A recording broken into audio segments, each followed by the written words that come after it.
Good morning, class 5. Last Monday we did this lesson, Uncle Ken at the wicket, and we did one page reading.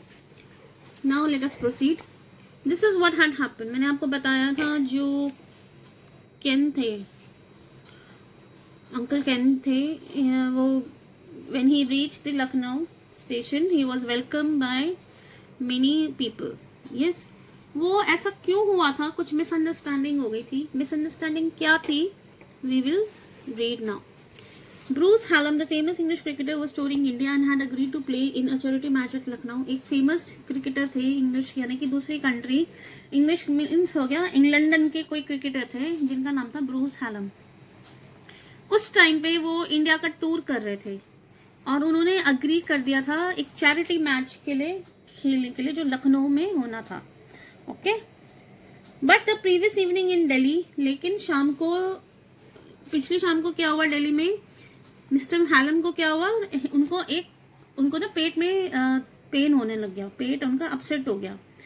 So he wasn't able to get up in time to catch the train. तो पेट की upset की वजह से वो station पहुंच नहीं पाए टाइम से और वो ट्रेन उनकी मिस हो गई.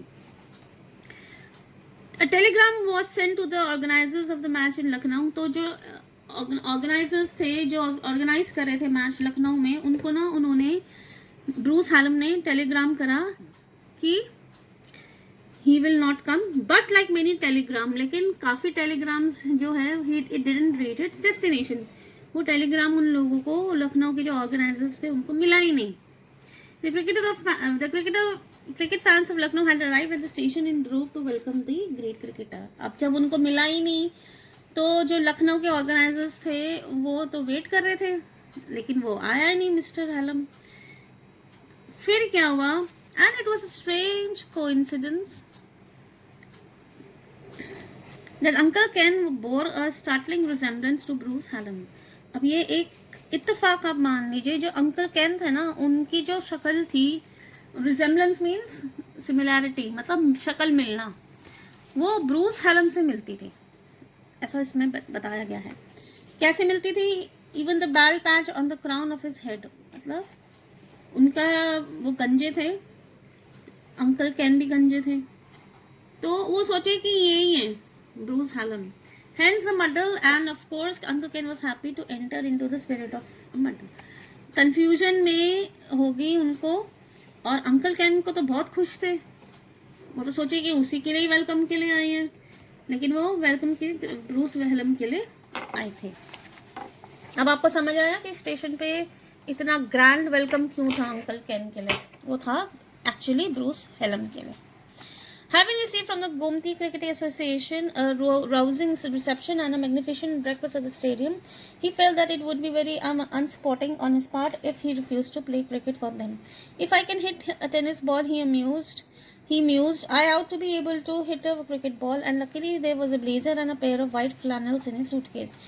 अब उसने सोचा कि मेरे को इतना शानदार मेरा वेलकम हुआ है, तो अगर मैं इनके लिए नहीं खेलूं तो बहुत अनसपोर्टिंग होगा, अनस्पॉटिंग होगा कि अगर उसने उनकी मदद नहीं करी तो. कहते हैं अगर मैं टेनिस बॉल को हिट कर सकता हूँ तो हो सकता है मैं क्रिकेट बॉल को भी हिट कर दूँ. अब उसके पास अंकल कैन के सूटकेस में एक ब्लेजर मिल गया और एक वाइट फ्लैनल्स होते हैं पैड्स जो नीचे क्रिकेटर्स पहनते हैं, उसके सूटकेस में अवेलेबल थे. The Gomti team won the toss and decided to bat.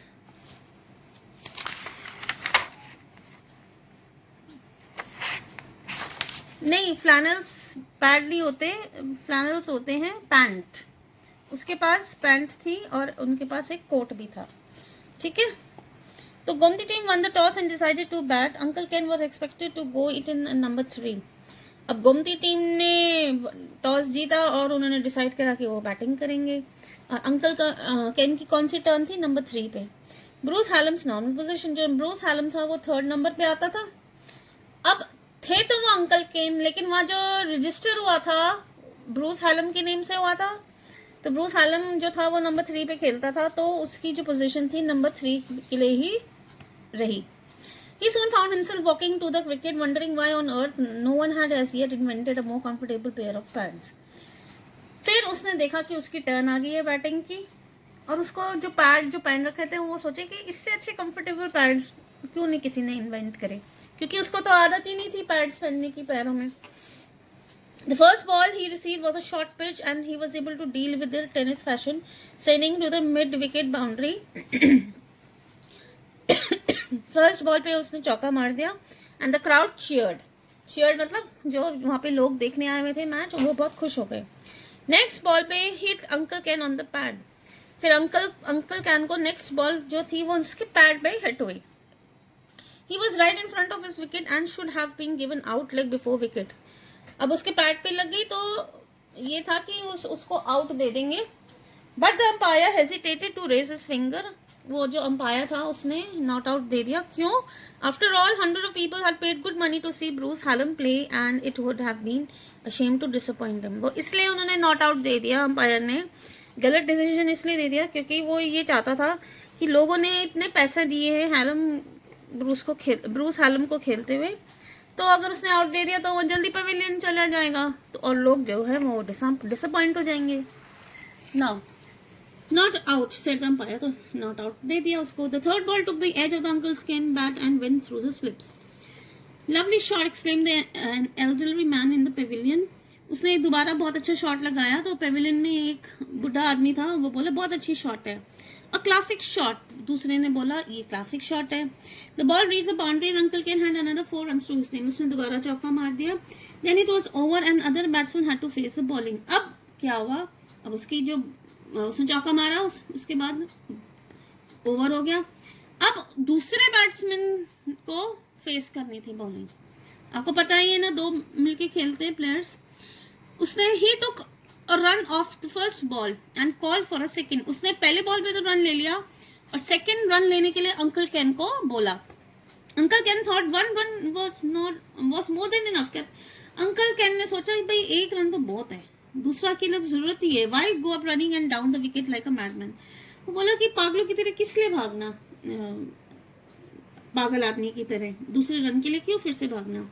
However, when the batsman started running, he couldn't refuse to run. अब जो दूसरा बैट्समैन था वो रन तो लेने के लिए आगे आ ही गया था, तो वो उसको भी भागना पड़ा. और हाफ वे में ही वो पहुंचा था कि फील्डर ने हिट कर दिया विकेट पर और अंकल कैन रन आउट हो गए. There could be no doubt about it this time. अब इसमें पहले बार आउट था तो नॉट आउट दे दिया, लेकिन इस टाइम तो कोई डाउट ही नहीं था कि वो रन आउट है. He returned to the pavilion to the sympathetic applause of the crowd. और आउट हो गया तो क्राउड ने उसको खूब चीयर करा और वो पेविलियन वापस पहुंच गया. Not his fault, said the elderly man. The other batsman shouldn't have tried to take 2 runs. There wasn't a run there. Elderly man बोला कि तुम्हारी तो कोई गलती ही नहीं थी. जो दूसरा बैट्समैन था ना, उसको दूसरा रन लेना ही नहीं चाहिए था, रन तो था ही नहीं वहां पर, तुम्हारी कोई गलती नहीं है. Okay, now we will read till here. I am sending you this exercise. I hope you all have done the word meanings. If not, please do it. And I am sending you this exercise 1, 2, 3, 4. You will do this in your notebook. Thank you.